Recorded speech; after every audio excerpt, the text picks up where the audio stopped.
ከጣዖታት ራሳችሁን ጠብቁ የሚለውን ቃል ስትሰሙ ብዙዎቻችሁ ኮንሽስ የምትሆኑት እኔ ጣዖት ቤት አልሄድም፣ እኔ ጠንቋይ ቤት አልሄድም፣ እኔ መተተኛ ቤት አልሄድም፣ እኔ ሟርት የሚሰሩት ጋር አልሄድም ብላችሁ ፎከስ የምታረጉት ትኩረት የምታረጉት ጣዖት የሚለውን ቃል ስትሰሙ ጠንቋይ ቤት አለመሄዳችሁ፣ ጨለማን የሚያመልኩ ሰዎች ጋር አለመሄዳችሁን ብቻ ነው የምታተኩሩት። ዛሬ ግን ወደድንም ጠላንም ብዙ አገልጋዮች በብዙ ተከታዮቻቸው ጣዖት ሆነዋል። ዛሬ በእናንተ ህይወት ላይ ጣዖት አርገው የሾማችሁት ጣዖት የሆነባችሁ ሰው አለ። በእነዚህ መመዘኛዎች 4 መመዘኛዎችን እናገራችሁ። ጣዖት የሆነባችሁ ሰው ካለ ከጣዖት ጋር መላቀቅ አለባችሁ። አይ ጣዖት የሌለባችሁ ፍሪ ሆናችሁ ነፃ የሆናችሁ የክርስቶስ ልጅ ከሆናችሁ ደግሞ ራሳችሁን ታዩበታላችሁ። ስለዚህ ራሳችንን የምንመዝንበት በላያችን ላይ የሾምነው ጣዖት አለ። ጣዖት ከሌለ ምንም ያስፈራ ነገር የለም። ጣዖት ካለ ደግሞ ጣዖት የሆነብን ነገር ባላሰብነውና ሲል በሆነ ቀላል በመሰሉን ዕውቀቶች ናቸውና እነዚያ የተገነቡት ከነሱ ጋር መላቀቅ አለብን። አንደኛ አንድ መሪ ወይም አባቴ ያላችሁት ሰው ጣዖት እንደሆነባችሁ የምታውቁት የመጀመሪያው ምልክት ከመጽሐፍ ቅዱስ በላይ የሱ ቃል ስልጣን እንዳለው ካመናችሁ ያ መሪያችሁ ጣዖት ሆኖባችኋል። አሁን በጣም ቀላል ሊመስላችሁ ይችላል። እኔ ከመጽሐፍ ቅዱስ በላይ ማንንም ባለስልጣን አላደርግም ብላችሁ ታስባላችሁ። ከመጽሐፍ ቅዱስ በላይ ከእግዚአብሔር ቃል በላይ የማንም ሰው ቃል፣ የመሪያችሁ ቃል፣ የምትወዱት ሰው ቃል ከመጽሐፍ ቅዱስ በላይ ስልጣኑ ከፍ ብሎ በእናንተ ህይወት ላይ ካለ ያ መሪያችሁ ወደዳችሁም ጠላችሁም ጣዖት ሆኖባችኋል። ይህን በምን ትለያላችሁ መሰላችሁ? መሪያችሁ የሚያስተላልፈውን ትምህርት፣ የሚያስተላልፈውን ቃል፣ የሚያስተላልፈውን ስርዓቶች በእግዚአብሔር ቃል ለመመዘን ድፍረት አታችኋል? በእግዚአብሔር ቃል ልክ ነው እንዴ ልክ አይደለም እንዴ እስኪ መጽሐፍ ቅዱስ ምን ይላል በዚህ ውሳኔ ብላችሁ ለመመርመር ጊዜ ወስዳችሁ ታውቃላችሁ? ይሄን ደፍራችሁ ይሄንን ለማለት እስኪ በተናገረው ቃል ላይ ዛሬ እንነጋገርበት፣ የእግዚአብሔር ቃል በዚህ መሪያችን በተናገረው ቃል ላይ እውነት ነው እውነት አይደለም ብላችሁ ተመካክራችሁ ታውቃላችሁ? ይሄን ማድረግ እንዳትችሉ ከተደፈነባችሁ፣ ይሄን ማድረግ ካልቻላችሁ ያ መሪያችሁ ወደዳችሁም ጠላችሁም ጣዖታችሁ ሆኖባችኋል። ጣዖት መሆኑን የምታውቁት ከመጽሐፍ ቅዱስ በላይ የመሪያችሁ ቃል፣ አባቴ ያላችሁት ቃል፣ ሰው ቃል በልጦባችኋል። ስለዚህ ምንም ነገር ይናገር በምንም ነገር መመዘኛ አታዩትም። እንዳለ ትውጡታላችሁ፣ እንዳለ ትቀበሉታላችሁ፣ እንዳለ አሜን ትላላችሁ። የእግዚአብሔር ቃል ምን ይላል ብላችሁ እንኳን በተናገረው ባስተላለፈው ነገር ላይ ቻሌንጅ አታረጉ። በተናገረው ነገር ላይ የእግዚአብሔርን ቃል ሄዳችሁ አትመረምሩ። በእውነት እንደ እግዚአብሔር ቃል ነው ወይ የተናገረው ብላችሁ መመርመር የማትችሉ ከሆነ ቁጥር 1 በእናንተ ህይወት ላይ ያ መሪ ጣዖት ሆኖባቸዋል።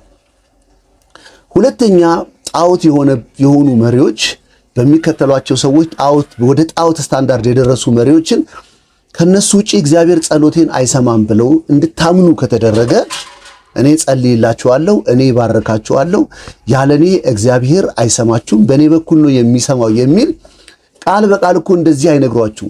ነገር ግን እናንተ ውስጥ የተገነባው አስተሳሰብ ስለ መሪያችሁ ስለ አባቴ ስላላችሁት ሰው የተገነባችሁ አመለካከትና አስተሳሰብ በሱ በኩል ካልሆነ በእናንተ እግዚአብሔር መናገር የማይችል እግዚአብሔር ከእናንተ ጋር ያለውን በቀጥታ ግንኙነትን ሰብረው ራሳቸው በመሃል ገብተው ራሳቸው አማላጅ ሆነው ገብተው በህይወታችሁ በክርስትና ምልልሳችሁ እየመሩ ከሆነ እነዚህ ሰዎች ወደዳችሁም ጠላችሁም በእናንተ ህይወት ላይ ጣዖት ሆኖባቸዋል። ሶስተኛው ጣዖት የሆነባቸው ሰዎች ወይም መሪዎች ጣዖት መሆናቸውን ወደ ጣዖት ስታንዳርድ መድረሳቸውን የምታውቁበት ሶስተኛው መለኪያ አገልጋዩን መተቸት ወይም መቃወም እግዚአብሔርን እንደ መቃወም እንድትቆጥሩ ከተደረገ አገልጋዩን መተቸት፣ በተናገረው ቃል፣ ባገለገለው ነገር፣ ባስተማረው ነገር መተቸት ወይንም ልክ አይደለም ብሎ መቃወም እግዚአብሔርን እንደ መቃወም በቀጥታ እግዚአብሔርን እንደ መቃወም እንድትቆጥሩ ከተደረገ ያ መሪ ወደዳችሁም ጠላችሁም ጣዖታችሁ ሆኗል። ስለዚህ ምንም ይናገር ምንም አልተችም፣ ምንም ይናገር ምንም በእግዚአብሔር ቃል አልቃወምም ብላችሁ እዛ ስታንድ ላይ ካላችሁ፣ እዛ ፍርሃትና ድንጋጤ ውስጥ ካላችሁ ወደዳችሁም ጠላችሁም ያ መሪ በእናንተ ህይወት ላይ ጣዖት ሆኖባችኋል። ለምን? በእግዚአብሔር ቃል እንኳን እንዲፈተሽ አትፈቅዱም። በእግዚአብሔር ቃል እንዲመረመር አትፈቅዱም። በእግዚአብሔር ቃል ቻሌንጅ እንዲደረግ አትፈቅዱም። አንዳንዶቻችሁ በምን ያስታውቃል መሰለ? ለምሳሌ በጣም ብዙ ታዋቂ አገልጋዮች፣ ታዋቂ ስላችሁ በእግዚአብሔር ታዋቂ ሳይሆን በሶሻል ሚዲያ በማህበረሰቡ ታዋቂ የሆኑ የሚሰሙ በቃ እነሱ የሚናገሩት ቃል የመጨረሻ ልክ ተብሎ በሰው አይምሮ የተቆጠሩ ሰዎች አሉ።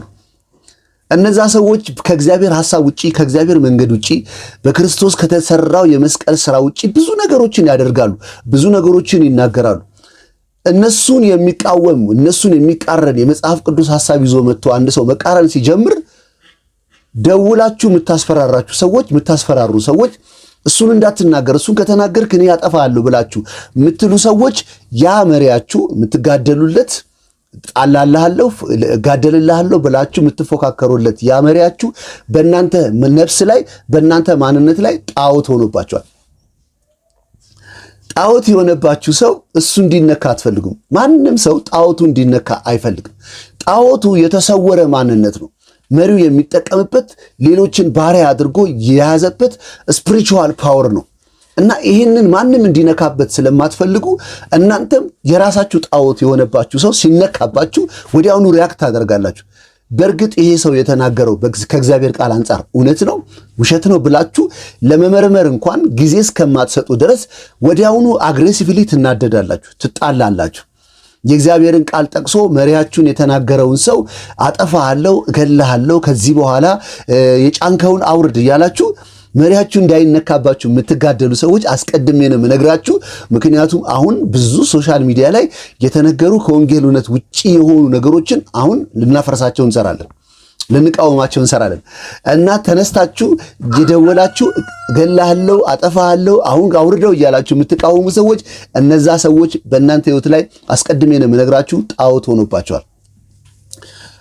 አራተኛውና የመጨረሻው ትኩረት ሁሉ በክርስቶስ ሥራ የመስቀል ሥራ ላይ መሆኑ ሲገባው ትኩረት ሁሉ በአገልጋዩ እንዲሆን ከተደረገ ያ አገልጋይ በእናንተ ሕይወት ላይ ወደዳችሁም ጠላችሁም ጣዖት ሆኖባችኋል። ጣዖት ሆኖባችኋል። ኢየሱስን የሚሸፍን ኢየሱስን ከበር የሚያደርግ የሰው ሁሉ ትኩረት ኢየሱስ ላይ መሆን ሲገባው አገልጋዩ መጥቶ ወደ ኢየሱስ ሊጠቁም ወደ መስቀሉ ሥራ ሊጠቁም እናንተ በመስቀሉ ሥራ ላይ የመጣውን የእናንተን በረከት የእናንተን ውጤት ክርስቶስን ሊያሳይ ሲገባ ራሱን የሚስልባችሁ መጽሐፍ ቅዱስን እየጠቀሰ ራሱን የበላይ የሚያደርግባችሁ ሰው ካለ ያ ሰው ወደዳችሁም ጠላችሁም በእናንተ ሕይወት ላይ ጣዖት ሆኖባችኋል። ስለዚህ አሁን እስኪ ትንሽ ዘርዘር እናድርጋቸው እነዚህን አራቱን ነገሮች። የመጀመሪያው አገልጋዩ ከመጽሐፍ ቅዱስ በላይ ስልጣን እንዳለው ሳታስቡት ነው የቆጠራችሁት። ባይዘው አስባችሁት አይደለም። አሁን ስነግራችሁ በእውነት ስለዚህ ሰው የምሟገተው ጣላላለሁ የምለው ፓስተሬ፣ መጋቢ፣ አባቴ ብዬ የቆጠርኩትን ሰው ሌላ ሰው ሲነካው ለምንድን ነው የምናደደው? የእሱ ቃል ከመጽሐፍ ቅዱስ በላይ ስልጣን አለው ወይ ብላችሁ እስኪ ራሳችሁን ጠይቁ። አየህ፣ ወደ መጽሐፍ ቅዱስ አትሄዱም። መጽሐፍ ቅዱስ ጋር ሄዳችሁ መጽሐፍ ቅዱስ እኮ የሚለው ይሄንን ነው፣ ስለዚህ መሪን አባቴን የተቃወመው ሰው መጽሐፍ ቅዱስ ከፍቶ ነው፣ ስለዚህ ምናልባት መሪ ተሳስቷል ብላችሁ እንኳን ይሄንን ማሰብ ካልቻላችሁ ያ መሪያችሁ በእናንተ ሕይወት ላይ ጣዖት ሆኖባችኋል። ሁለተኛ በቃ እሱ ካልጸለየላችሁ፣ እሱ ካልባረከላችሁ፣ እሱ የሆነ መንፈሳዊ ደጅ ካልከፈተላችሁ፣ እሱ የሚቀጥለውን ደጃችሁን መንገዱን እሱ ካላሳያችሁ እናንተ በእግዚአብሔር ድምፅ መስማት የማትችሉ አቅጣጫ መቀበል የማትችሉ የሚቀጥለው ወርና ዓመት ራሱ ምን እንዲሆን ከእግዚአብሔር መስማት እንደማትችሉ ከተሳለባችሁ ያ መሪያችሁ ጣዖት ሆኖባችኋል። ጣዖት ሆኖባችኋል። ሌላው ደግሞ በጣም ስትረስ አድርጌ መናገር የምፈልገው ሶስተኛው ላይ አገልጋዩን መተቸት ወይም በእግዚአብሔር ቃል መቃወም እግዚአብሔርን እንደመቃወም የምታስቡ ሰዎች እግዚአብሔርን እንደመቃወም ነው ብላችሁ እንድትቆጥሩ የተደረገባችሁ ሰዎች እነዛ መሪዎች ወደዳችሁም ጠላችሁ በእናንተ ሕይወት ላይ ጣዖት ሆኖባችኋል። እኔን የምናገረው የሆነ ነገር አንብቤ ከእውቀት ብቻ አይደለም፣ ከራሴ ኤክስፒሪየንስ ነው።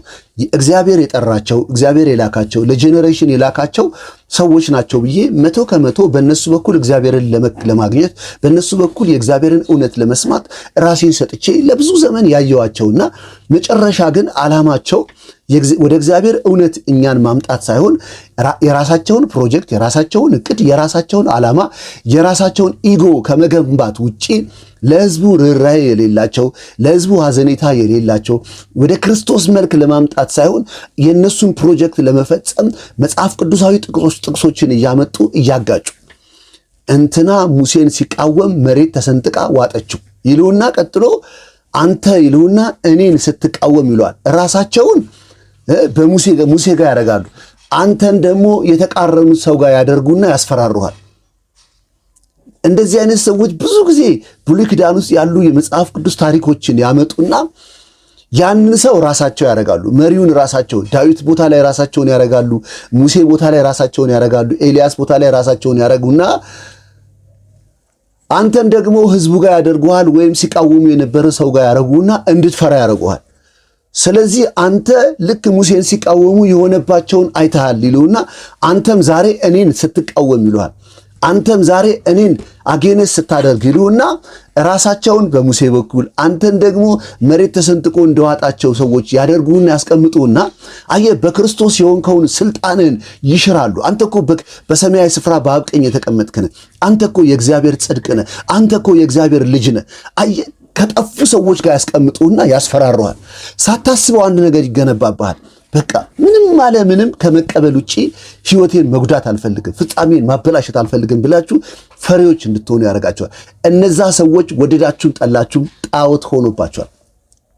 የመጨረሻው ትኩረት ሁሉ ወደ ክርስቶስ ወደ መስቀሉ ስራ በክርስቶስ ወደ ተሰራው የመስቀል ስራና ውጤት መሆን ሲገባው ትኩረት ሁሉ የነሱ ችሎታ፣ የነሱ የመናገር ችሎታ፣ እነሱ የሚገልጡት ኃይል፣ እነሱ የሚገልጡት ኦራተር ተናጋሪነታቸው የበለጠባችሁ ሰዎች ወደዳችሁም ጠላችሁ ጣዖት ሆኖባቸዋል። ስለዚህ ወደ ክርስቶስ ስራ ሳይሆን እነሱ ወደሚገልጡት ኃይል፣ እነሱ ወደሚናገሩት ንግግር፣ እነሱ ወደሚናገሩት ኦራተር የሆነ በጣም ስማርት የሆነ ቃል ትኩረታችሁን ካደረጋችሁ ወደዳችሁም ጠላችሁ እነዛ መሪዎቻችሁ ጣዖት ሆኖባቸዋል። ስለዚህ ራሳችሁን ከጣዖት ጠብቁ። በነጻነት ልንኖር ክርስቶስ ነጻነት አውጥቶናል። ስለዚህ በባርነት ቀንበር አትያዙ ብሎ ሐዋርያ ጳውሎስ የመከረን የነጻነት ስታንዳርድ ላይ አማኝ ሁሉ ክርስቲያን ሁሉ መድረስ አለበት። ስለዚህ አገልጋዮች ሁሉ የእናንተ ናቸው። መሪዎች ሁሉ ሐዋርያቶች የእናንተ ናቸው። ነቢያቶች የእናንተ ናቸው። ፓስተሮች የእናንተ ናቸው። አባቴ ያላቸው ሰዎች የእናንተ ናቸው። የእናንተ ናቸው። ህይወት የእናንተ ነው። የሚመጣው የእናንተ ነው። ሞት የእናንተ ነው። ያለው የእናንተ ነው። እናንተ ሁላችሁም አማኞች የክርስቶስ ናችሁ። ይሄ ነው የፍሪደም ስፍራችሁ፣ የነጻነት ስፍራችሁ። እኔ የክርስቶስ ነኝ የማንም አይደለሁም የሚል ስታንድና እውነት ላይ መምጣት አለባችሁ። ስለዚህ ከጣዖታት ራሳችሁን ጠብቁ። የማንም ሰው ቃል ከመጽሐፍ ቅዱስ ቃል በላይ ስልጣን የለውም። የማንም ሰው ቃል። ስለዚህ ማንም አገልጋይ በመጽሐፍ ቅዱስ የማይመዘን አገልጋይ የለም። ስለዚህ አሁን የአገልጋዮች ዲፌንሰር ሆናችሁ፣ ተከላካይ ሆናችሁ፣ ተቆርቋሪ የሆናችሁ ቀበሮች ራሳችሁን ተመልከቱ፣ ራሳችሁን እዩ። በእውነት እናንተ ማን ነው ተሟጋች ያረጋችሁ? ማን ነው ተከራካሪ ያረጋችሁ? ማን ነው ለሱ ስትሉ እኔ ደባደባለሁ ገላለሁ ብላችሁ እንድትከራከሩ ያረጋችሁ? በተሰወረ ማንነታችሁ ያ ሰው የእናንተ ጣዖት ሆኗል። ስለዚህ የማንም አገልጋይ ንግግር ከመጽሐፍ ቅዱስ በላይ ስልጣን የለውም። ይሄ 4 ነጥብ መያዝ አለበት። በመጽሐፍ ቅዱስ እውነት የማይተች የማይነገር የማይተች ተቃውሞ የማይቀርብበት ሰው የለም። የመጨረሻው ስልጣን የእግዚአብሔር ቃል ነው። የመጨረሻው ኃይል የእግዚአብሔር ቃል ነው። በሚቀጥለው የቤሪያ ሰዎች የሰሙትን የእግዚአብሔር ቃል በምን ነበረ ትሪት የሚያደርጉት?